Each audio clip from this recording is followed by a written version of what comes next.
What up, people of the world? Welcome back to Knell of St. Godhrkar. In the last chapter that we read, Zeriel went and applied for a position as a doorman at the local hotel and ran smack bang into the leader of the Murphy gang, who traded information with him and told him that... oh, that wasn't the last chapter. It was, yeah. And told him that there was a fire back in 1529 when his parents died, and that the Veriseth Order were the people who put the fire out. So if he's interested in finding more information, he should look at that. And then he got roughed up, I think, by the bodyguards. But anyway, that was the last chapter that we read. We've now got Raven's chapter. When Raven finally woke up, the tightly bound limbs and the sack over his head made him quickly realize the fact that he had been kidnapped. Just when he was absorbed in this fear, he heard a pleasant female voice gently making a strange request. Okay, so obviously this is Raven being spoken to by Chevlet. But yeah, let's find out what happens.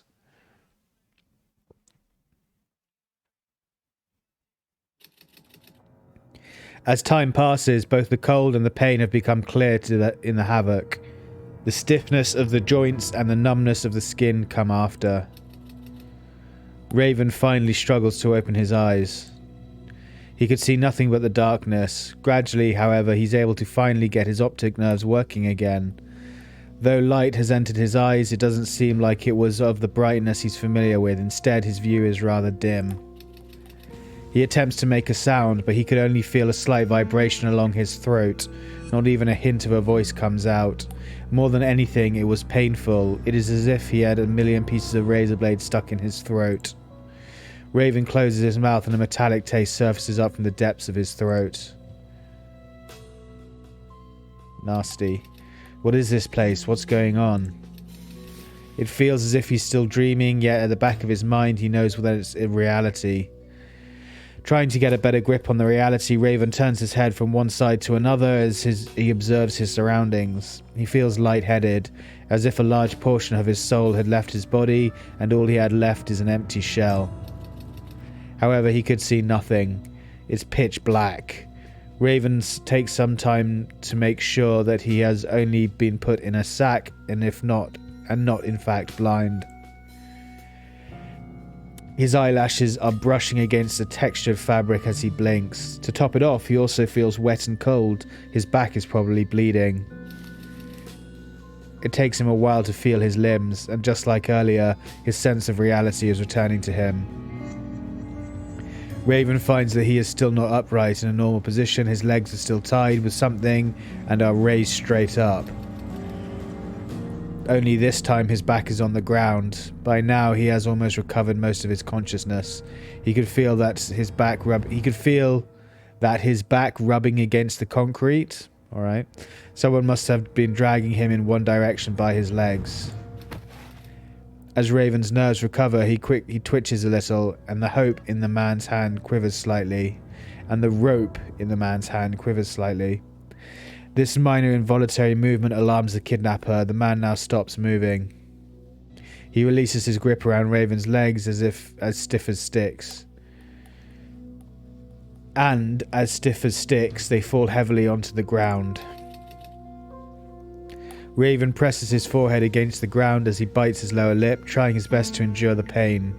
His entire body feels like it is disjointed, be it waist or legs. They are all aching excruciatingly. With death overshadowing upon him.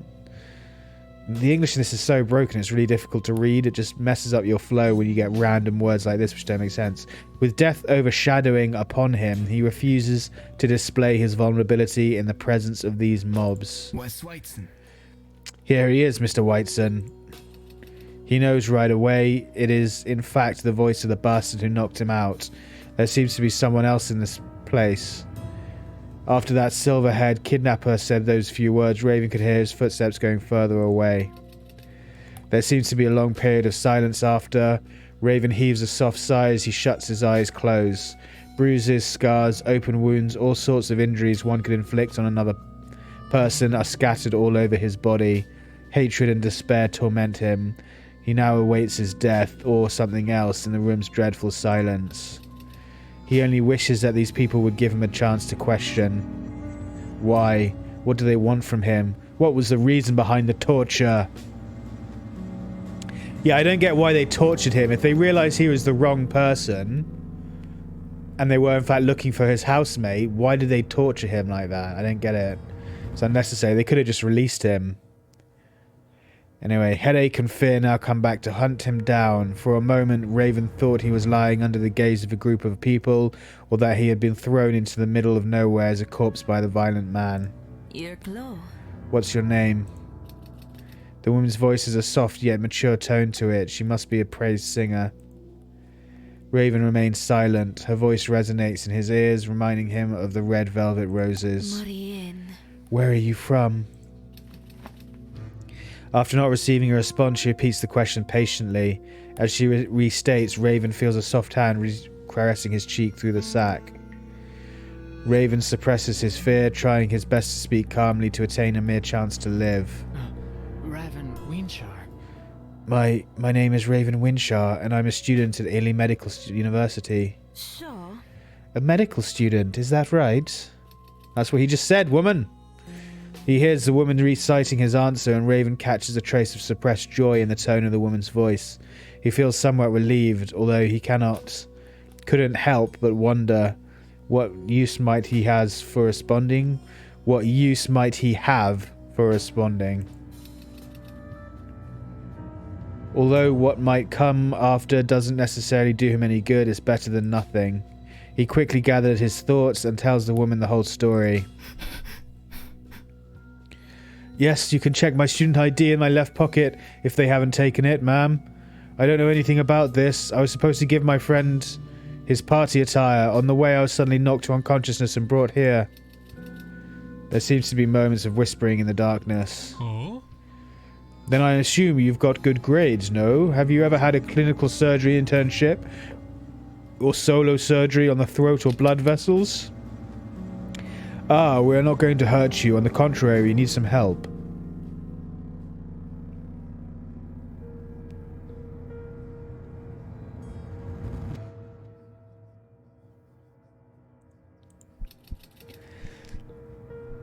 Another elder man said. Raven takes a deep breath and he figures they are not planning to kill him. Though he is sweating, Raven squeezes his fingers in an attempt to be courageous. See? Yes, I've had perfect grades in both professional and theoretical classes. I had some practice before, independent treatment, involvement in laryngeal neoplasms and large artery sutures. Well, then, you're the professional we need right now. The voice of the woman sounded with genuine joy. Raven is stunned for a moment, and then he realizes that he could be really safe. The tension in his body fades away in the blink of an eye, and he immediately thanks the Vautrue for his mercy quietly. Just then he hears a soft clatter near him, which is followed by the sound of the knife cutting through the tough cloth.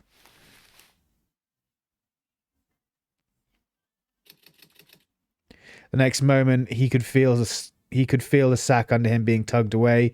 As Raven opens his eyes, he finally gets to see the woman's face. She does in fact have a beautiful face. She smiles at him, and the long purple hair that hangs down from behind her ear falls on his face. The man who's just acquitted him is standing behind the woman, directing the servants in the room. Only then does Raven realize that he has been brought to a rather elegant living room. There is always respect for doctors. Robert, please pour a cup of black tea for our young doctor here. He looks frightened. Ah, you haven't eaten anything, have you? Please have some cheesecake. Surgeons must have enough energy for driving out operations. Yeah, cheesecake, that'll do it. That'll calm him down. At the same time, he notices a blonde girl standing. Is she blonde? That's kind of gingerish blonde, dirty blonde. I don't know. He notices a blonde girl sitting at the table further away. Sensing Raven's gaze, she flashes a smile at him. Raven's eyes twitch and he looks away slowly. Then he spots the silver-haired kidnapper playing with a knife in the dark. Raven takes a clearer look at it for a moment and recognizes it as a scalpel. Fear once again resurfaces. Hang on, isn't he dead? The silver-haired kidnapper. Isn't the Gwler brother dead? Probably killed him, didn't he?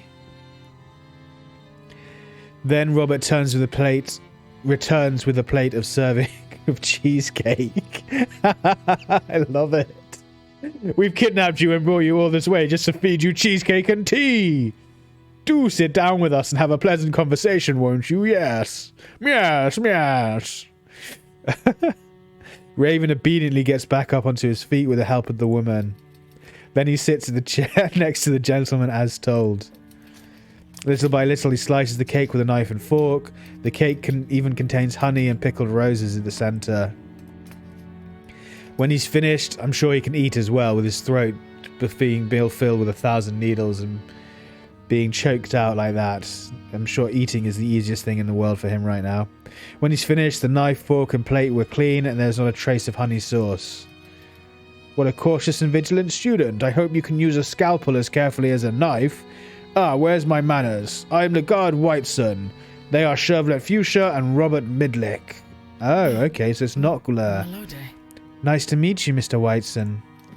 As soon as Raven and Legard see each other, maybe? I don't know. Shervlet leaves the room with Robert. This is likely a more daily conversation rather than after a kidnapping, which leads to a strange illusion, as if he is just a consultant who has been brought here just by special measures.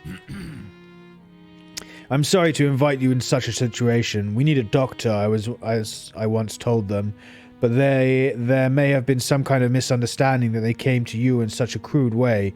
I'm very sorry about that. Line. It's fine. I'd more like to know who is our patient. Whether that's true or not, Raven can only believe for now. The sooner he can meet and treat the patient, the sooner he can get away. Legard smiles with relief. The blonde girl came towards them after Legard waves to her. She salutes slowly with her white hands in a gesture. You can call her Rorty. Please forgive her silence. She is greeting you. Raven freezes, and he knows what it was. This is a poor mute and deaf girl, eagerly awaiting his redemption. Melody. Good day, Miss Rorty, but I need to confirm the condition of your vocal cords or your throat to check the level of severity. Even the best professor at Illy Medical University has its limit to what I can do on my own. Why have they waited all this time? She's what, like 16 or 17 or something? Why have they waited 17 years to get her vocal cords checked out? And why are they doing it in such a manner? Couldn't they have just gone to the hospital and seen the doctor like normal rather than kidnapping this guy? I don't know, something's a bit off. I think maybe they're just saying that this is what they want from him when they've, instead of telling him the truth, because they made the mistake of kidnapping him, they're coming up with this as a backstory, a backup plan for why they kidnapped him. The green-eyed girl shakes her head. She makes gestures in a quick way, trying to explain as her voice. Legard translates for her. She says that not only are you a smart doctor, but you also have a good heart. But please don't be worried. We have done all the preparations for it. That is, all you have to do is a small operation to attach an instrument to her throat. After success, we will pay a generous reward. When the guard is explaining, Rorty is undoing her collar. Now Raven can finally see her snow-white neck. While he's still in awe, Raven then hears the sound of heavy wheels rolling against the planks. He turns to look and sees the kidnapper pushes a huge wooden box into sight. He heads to the side of the wooden box and lifts the cloth that has been covering the top. I have brought it here, Mr. Whiteson. The light is reflected by what seems to be metal instruments. What contains are all at the forefront of the development of medical technology. Its contents, I think that's meant to say, its contents are all at the forefront of the development of medical technology. While he has not even seen some of the others before, each of these tools is more expensive than piles of gold. Please don't feel pressured. It is not a hard surgery, and we trust in your capabilities. He bends down and withdraws a glass box, and when it is open, Raven sees a small thin tube inside. You know what this is, don't you? Look at it. How elaborate and magnificent it is to change the life and fate of many people. Trust me, if we had possessed such technology back then... if we had it back then. Anyway, never mind. Anyway, we need you to place this little object in her throat. Everything is ready. All we need is an operator. Rorty utters a somewhat hurried whistle, a hint of fear for the throat surgery, even as she desperately wants to be cured.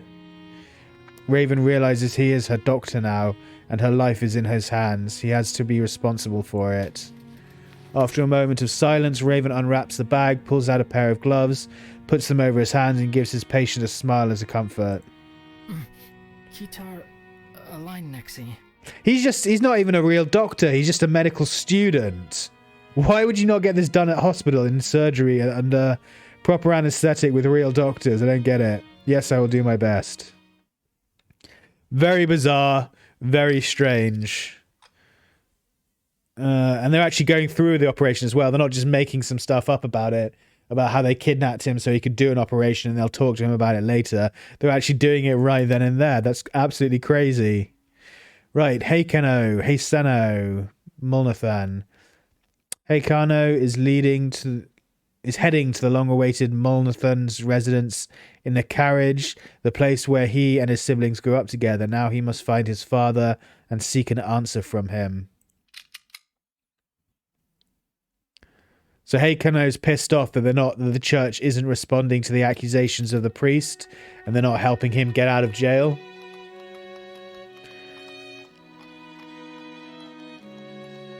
Time fades slowly as the groom drives the carriage through the north streets.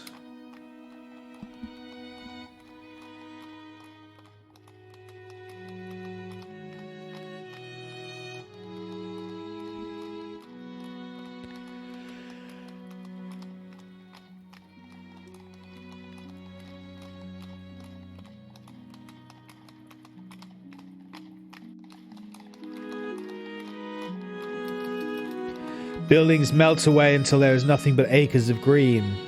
At the edge of the city, dry, bare trees lead Heikano's carriage to the doorways of the Mulnathan Manor. Heikano rests his head against the window, staring at the tiny automobiles that zoom past. He grew up at a time when steam trains were becoming more popular and carriages were gradually becoming history. And now he could only move around the city in his carriage, out-fashioned like a piece of decaying antique, simply waiting to be replaced. A perfect analogy for the current state of the church. A tale told by an idiot, full of sound and fury, signifying nothing.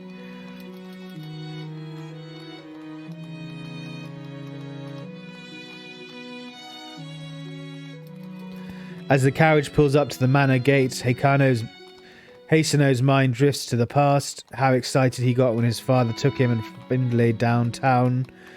Findlay and him would watch the sceneries fly by and fill the carriage with their laughter, how happy they were back then. Father. The mere thought of seeing the Mulnathan clan's patriarch chills Heiseno's body. Sadly, he has no time to mourn for the inevitable change. He needs to confront with his father to prove Tuna's innocence in his own way.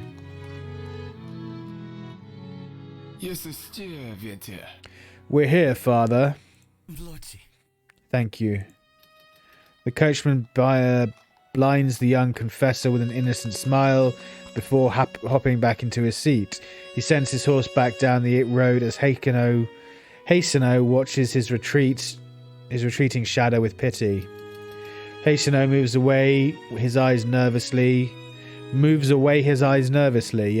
his eyes away nervously, throwing his attention upon the colossal gates. The gates seem solid and unbreakable, as if nothing of it had changed in the past years. With a sigh, Heiseno walks through the gates. The gates open quietly, as if a ghost is accompanying him.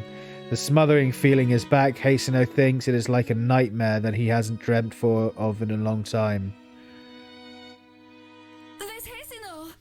Young master has arrived too. Once inside the manor, Heiseno greets the elderly servants who bow to their young master. Their expressions seem pleased, yet a heavy atmosphere permeates the air. Heiseno smiles back. Stopping just outside of his father's study, his resolve wavers.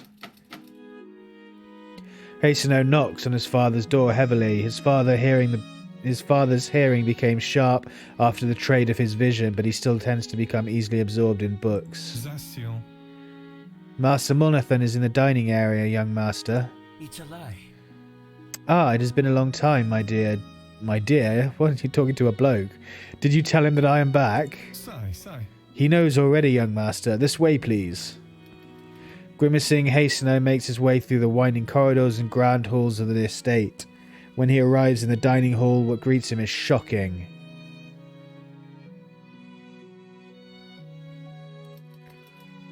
His entire family is present. Saelt Mulnathan, his stepmother, Agathenia, his younger sister, Floris, as with her husband, and also the youngest, Sandra.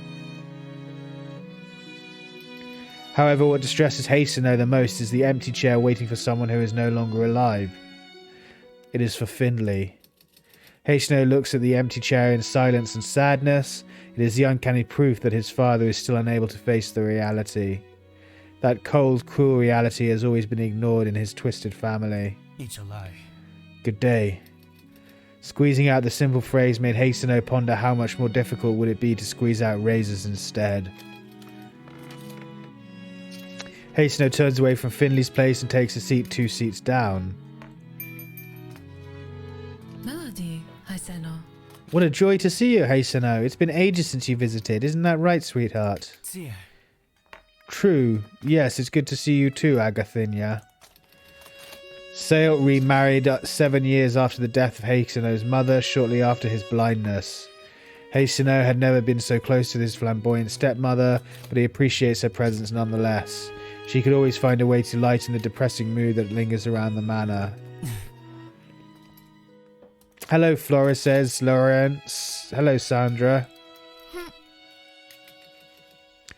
It is his turn to greet his sister and brother-in-law. Lorenz says raises his glass, and Floris narrows her eyes with a smile. She grew to be much more refined after her marriage and pregnancy. Hastener couldn't help smiling. She reminds him of Priscilla, or maybe it's the other way around. Regardless, he's happy to see her. At the same time, Sandra, she turns her face away, not wanting to look at Haisano. Theok, face 'em! Now, Sandra, is that any way to greet your older brother? You don't seem to realize your mistake. Shameful. Oh, Z, Moarian. So, what were we saying? Oh, honey, I told you, you must focus on your studies. I remember a time women weren't even allowed to go to college. You should take advantage of your opportunity, not hanging out with a punk. Sure. Mother, Hush, don't lie to me. You have more than enough time for a boyfriend later on, and we will introduce good gentlemen to you, as we did your sister Floris's, okay? Lawrence and Floris start to laugh while Sandra is fidgeting. Saelt's rebuke is embarrassingly swift, and Agatha's pointed remarks only makes the matter worse. Sandra shifts her eyes to the ground, bright and red with shame, while Floris holds back laughter. The only person who isn't affected is Haseno. He waits until the little storm to pass, until the crisp noise of the knife and fork clash again on the table. He stirs the mushroom in his soup with disinterest and finally lifts up his gaze again. He did not come all the way here to play house. Maurice, dear. I bought a ticket to Illy City for this Sunday. Haiseno. Haseno? Slash. The chapel is in order. The baptism festival has yet to come and the seminary is going on holiday. You don't have time. Saelt interrupts him immediately. You should attend to screen the performance for baptism festival at Grand Pian Theatre Sunday afternoon. It's time to train the choir. It would be irresponsible for you to leave. Here we go again. Hastener sighs desperately. His father never says, I think you've been busy lately, or won't you going to Grand Pian Theatre?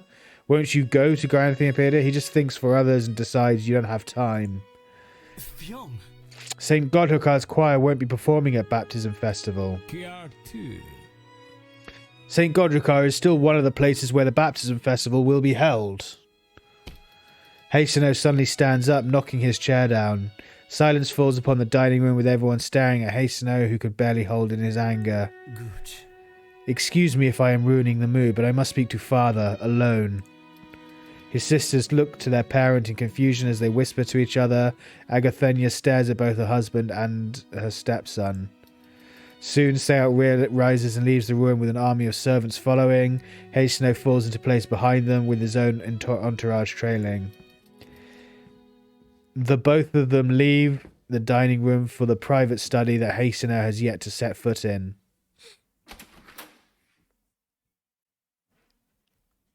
Steery. Come in. When the heavy door of the private study is pushed open slowly, all the servants feel relieved. They quietly retreat, leaving the place for the father and the son only.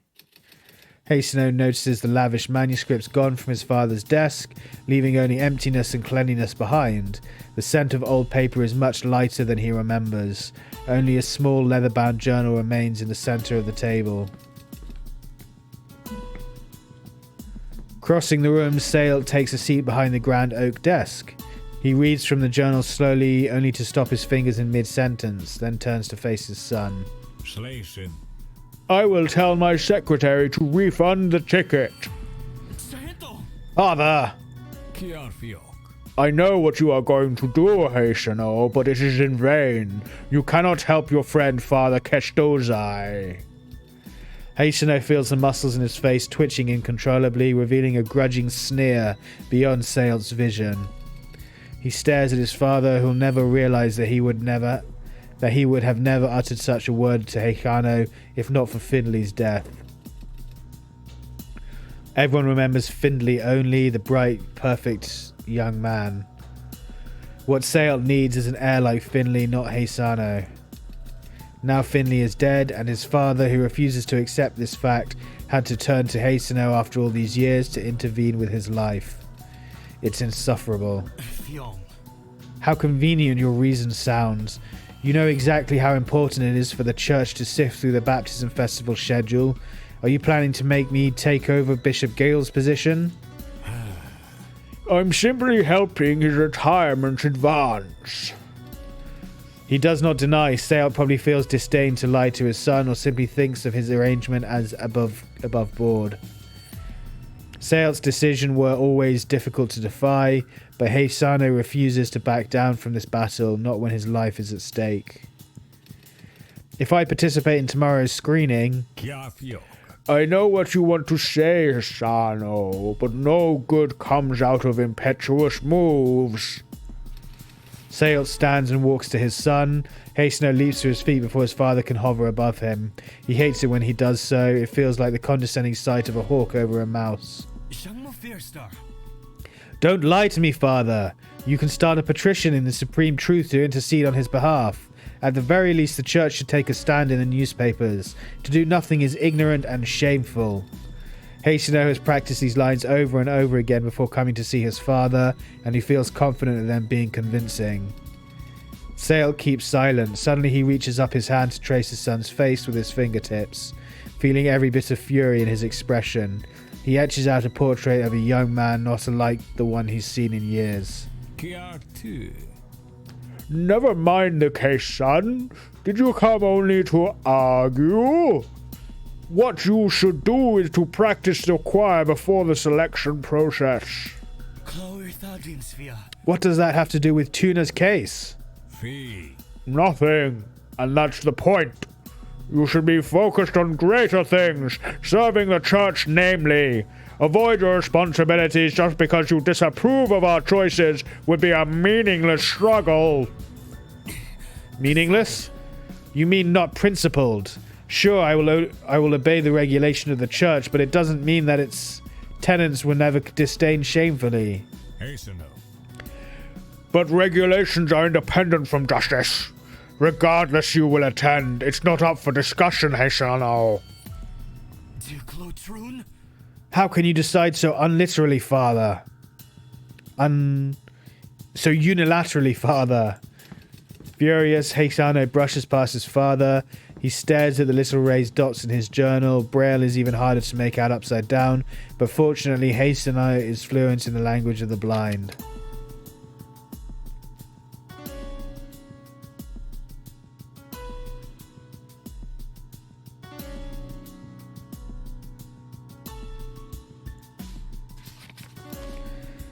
Broadcasting technology is the topic.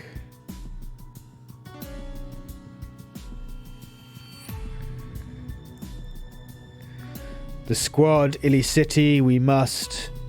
Confirmated that the proband is a malignant one. Proband? Snapping to attention, Hastino steps back as his father rushes to the desk. Sale places a withered hand on his journal, covering up the rest of the sentence.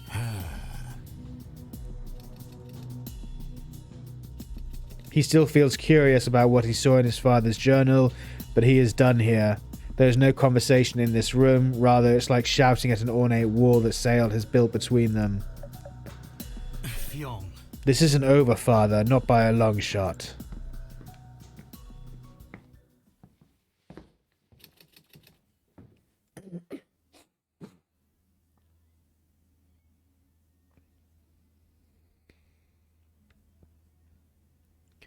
Ending the conversation, Hastino quickly walks away. He charges past the oak doors of his father's study and down the stairs. His rebellion may mean nothing to the church, but Hastino refuses to sink into the great history of the church. He'll change it. He'll be a force for good in the light of day, just like the religious pioneers hundreds or thousands of years ago. Okay, so he wants to change the church's opinion. Oh, look at all these we've got to do. Nice. What's the next one? Urchin Easternizer.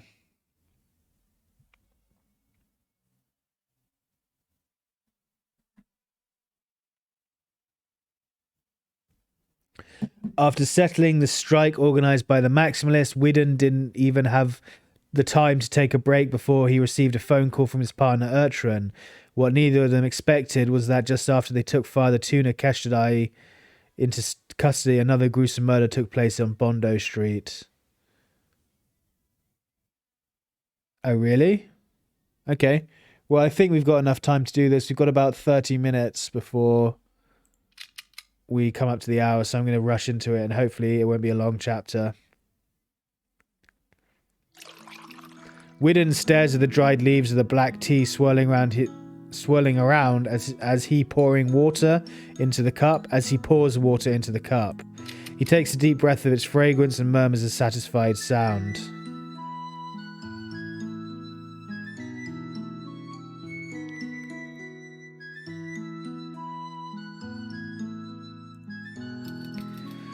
He stretches lazily. As one of the first officers to leave the station, he had a nice nap. Most of his colleagues who went out to marshal the crowd has returned by the time he wakes up. Some even took off their gear and sneaks out of the office. Oh, great police work. For example, his partner, Widden's eyes dart to Urchin's empty seat. The strike was settled much sooner than they had expected, and it was good to see that the central station did not suffer much damage. After an afternoon off, the stranded trains would be back up and running again at night.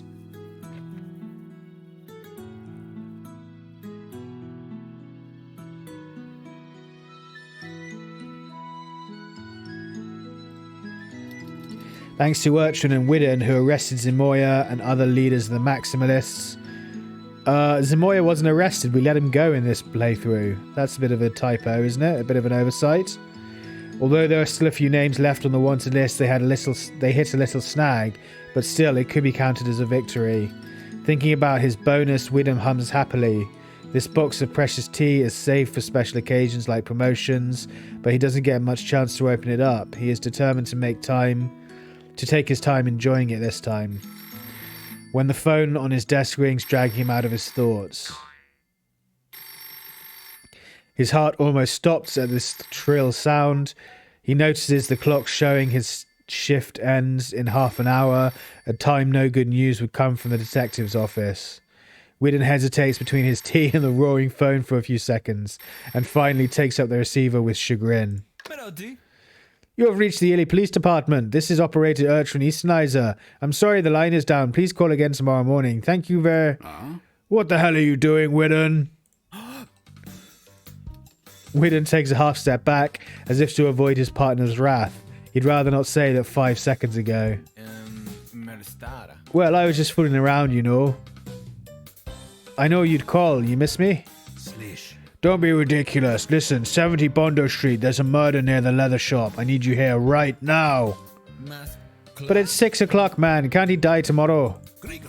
What the hell are you talking about? Come as soon as you can or I will make sure you're the next. Oi, oi. Hey. Urchin hangs up the phone before Widden can finish his complaint. Widden puts the receiver down, pouring the half-cooked tea into a cup. He couldn't just wait for just a... He just couldn't wait for even just a little taste. But it's still so hot that it makes his lips sting, exciting a curse from a man. Carelessly. What a day. His eyes darts to the whiff of hot air coming up from his cup. The fragrance of its contents fill up the whole room. While a delicious drink is in front of him, he couldn't even take a sip, and by the time Widden gets back, he will get cold. I will make him pay me back. Reluctant to be parted with his drink, he looks back at the steaming cup, then he grabs his coat from the chair back, walking briskly away from the station. Well, that's some mighty good police work going on right there. He just needs a donut and he'd be all set. Across the river Balkpipal, Bondo Street is located on the island-like west part of Illy City. Widden drives across the Cademon Bridge and stops at the market. The sun is setting and those shadows of pedestrians block the street like crows on the trees. Menade. Excuse me. He had a bad feeling about this. The young detective pushes through the throng along the damp twists and turns of alleyways. Soon he sees some policemen appear in front of him. They gather outside the shop, talking in a low voice. The two officers on the scene stop him and ask for his badge. Illy Police Department, Southern Station, Widden Lochno. After checking the badge, the two officers let him in. Hearing them mention the name Widden, the detective crouching in front of the body stands up. It is Urchin. He greets Widden and tells him to hurry up. Widden. This way. Oi, oi. Damn it, how could you hang up on me? What kind of case can't wait till tomorrow? Just get the evidence back to the station. We can... Widden looks down until he notices the body... Okay, so this is the dead Glur brother. Widden looks down until he notices the body on the ground. What the hell is this? Keep your voice down. Urchin points out to the crowd outside, glaring at his partner. Other officers around them also turn their faces, even though they might have uttered the same exclamations just a few minutes ago. Feeling the weight of his gaze, Widden smothers his mouth and focuses on the body. It takes Widden sometimes to recognize that this is a human body. He is a strapping and bulky, bigger and stronger than any people he has ever seen. He is strapping and bulky, bigger and stronger than many people he has ever seen. God, the English sometimes so bad. He would have believed it is a bear without fur if there were no tattered clothes on him. He is covered in broken glass with dried up blood splashed all around him. Widden's eyes darts up to the window. Apparently this man was killed and thrown out of the house by the killer, an unscrupulous one who did not even try to cover his tracks. What on earth is... Twiline. He is the proprietor of this leather shop. Urchin lights a cigarette. He tosses a bloody frame to Widden. This is an old photograph of a tall and lanky silver-haired man. He has a fox in his hand and a wide grin on his face. The scar on his arm matches with the body on the ground. Widden triple checks before confirming Urchin's judgment. How did he get like this? He swallows the words inflated balloon. He swallows the words inflated balloon. His partner takes a drag of the cigarette and points his finger at the upper section. Carvixanito. It looks like a sudden build-up of muscle, holding onto the bone to make its way. Your turn. Yeah, look at this. His arm is deformed like it's been crushed. Is it possible this happened after he is dead?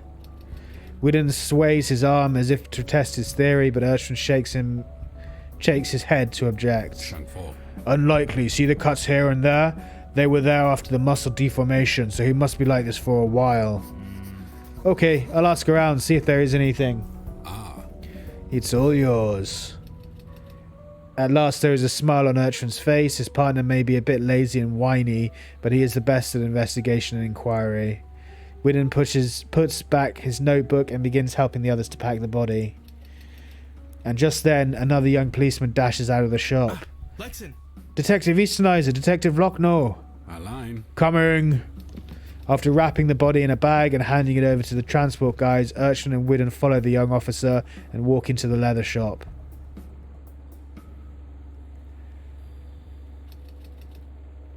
Like they have pictured, the shop is chaos.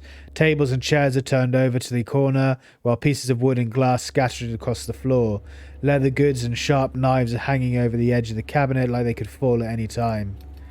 The floor was spotted with some blood. A pile of dried blood near the window has been absorbed by the wooden floor, leaving a trace of erosion. Apparently this should be the location where the victim was fatally wounded. Everything in the shop tells them there is a brutal struggle between life and death, but nobody knows exactly what happened except for the victim and the murderer. There are a couple of police officers in the room searching for random evidences like Widden half an hour ago. But in any case, they are pretty much done here. Besides, there's nothing wrong with the store from the outside. And that's the problem. Instinct tells Urchin that the shop is too haphazard without any trace of the culprit's motive. A contract killer from the gang or someone who seeks revenge? There is something missing, a key to... Urchin bows his head, and as he looks at around the store again, a rug comes to his notice. It was neatly cut. Someone in a fight would have had no time to deal with this kind of stuff. They strode over and squat down beside the carpet. Widden soon realizes what his partner is doing. He lifts the carpet along the scratch, only to see a wooden floor underneath. Looks like someone took to it. Without any reply, Urchin knocks hard on the floor. The echo from below puts a grin on his face. Shankfo. Not yet. After removing the covered floor and the thick wooden mat, a staircase reveals itself in the dark with a nasty smell coming from the basement. Urchin and Widden look at each other to find something is wrong in the other's eyes. Urchin pulls his gun from the holster and nods at his partner before stepping down the stairs first. Widden grabs a kerosene lamp from the table and follows him, the other two young policemen behind. In the light of the kerosene lamp, the basement finally manifests its true colour. Rows of dried skins hung on both sides of the room, casting hazy shadows on the wall, grease and blood smeared all over the floor. They can smell the stench emanating from the nearby sinks before they could get any closer, and the table on the other side is cluttered with tools and sundries. Urchin has to hold his breath to filter the stinking smell of blood. They carefully examine the soft and light pink skin. This is not cowhide or sheephide, he thinks to himself. A sudden scream bursts from behind. Urchin turns around and finds one of those young policemen is staring at the leather on one side of the room with extreme horror. It is still in its original shape, not long after it appears to have been aired. Even the limbs and face of the human is discernible. By Lord of... Urchin covers his nose and grabs the kerosene lamp from Widden's hand. His partner is glued in place. He takes a look around the room, hanging leather and catgut in the sink. Hair stuffed in the box, clothes and scarf stacked in the corner. Everything in this room is made of human.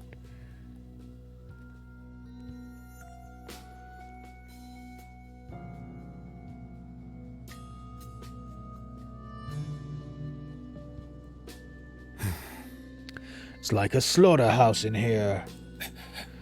Only the other one's believer could commit such a horrible crime.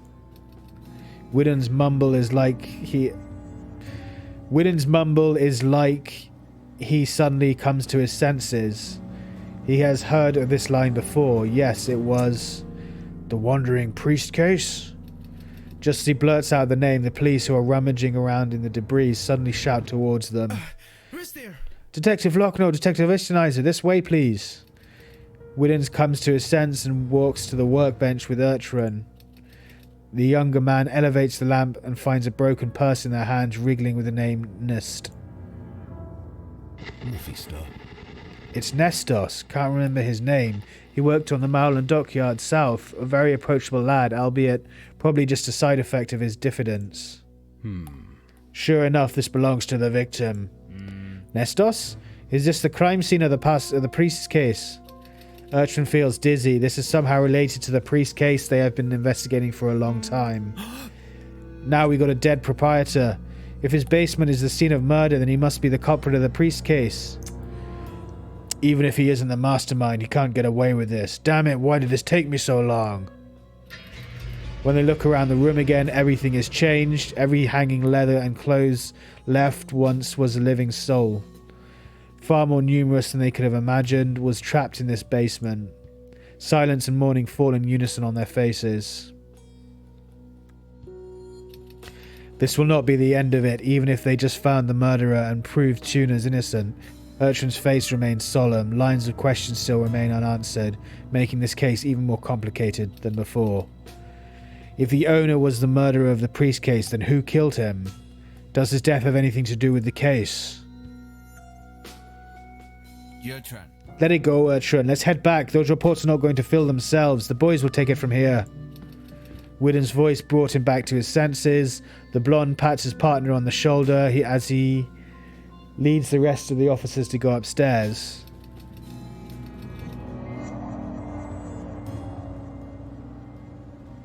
Urchin checks the basement for one last time before going up. It feels like his every step is deep in the pile of viscous blood, and the wind blowing from the vent is the wailing of countless victims.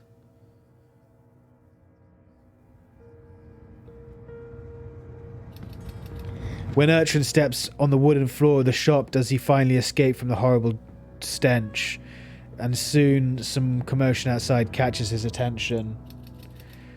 A gloomy man with elongated eyes walks into the shop, who was followed by several men in uniform, quirks his brow at the detective.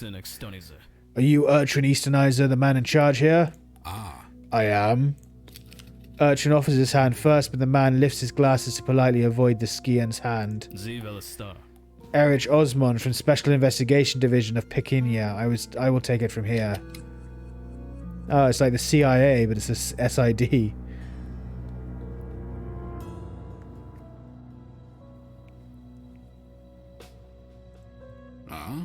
You're from the capital? But why? Who sent you? I highly recommend you focus on your missions, like the strikes and mob fights.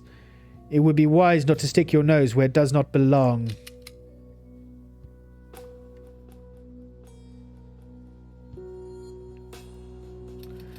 That's part of my job, I'm afraid.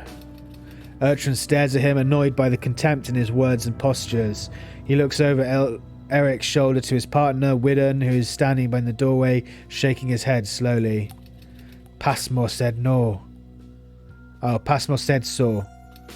The blonde detective lip read to Urchin. Apparently their chief, Passmore, has given in. Those vultures are going to snatch their prize. Urchin bites the inside of his lip, knowing that he has no choice but to give up. There will be no one here to plead him, and all he could do is to scan this room for one last time. I see. Glad we're on the same page. Eric's face remains indifferent. He passes Urchin and heads for the basement. Urchin doesn't move. His attention is caught by the calendar on the wall. It is supposed to be an ordinary calendar if its page has been torn apart, as if 1544 is already gone. Urchin narrows his eyes at the calendar. Apparently the killer didn't leave soon after he teared the owner's throat apart. Instead, he searched the whole shop and tore the last page of the calendar. He could not miss the basement, but somehow he did not leave any trace behind, as if that wasn't why he was here. What is his true intention, then? Urchin couldn't help but think of the owner, put the strange look of his body aside. Suppose the killer was coming for the owner due to the wounds on the victim. They showed the intensity of the struggle, and that the killer could have been more than capable of defeating such a monster. It wouldn't be a nobody. He slit the throat of his prey with one clean move. He could not find such capable and merciless executioner anywhere except for one. The man who committed the most heinous crime 5 years ago. Okay, so that left us on a bit of a cliffhanger. Urchin Easternizer has a bit of an idea of who it might be. Some guy who committed this heinous crime 5 years ago. I wonder if that's Porley. I wonder if that was Porley Ashfasal. But we'll have to find out in the next episode, guys, because unfortunately we have run out of time. Thank you so much for hanging out and watching the stream, guys. I do hugely appreciate it. And I hope you've enjoyed it as much as I've enjoyed playing. This is getting good. Pretty excited for the next episode. I produce content every single day, so I'll hopefully see you in the next episode. Peace out till next time.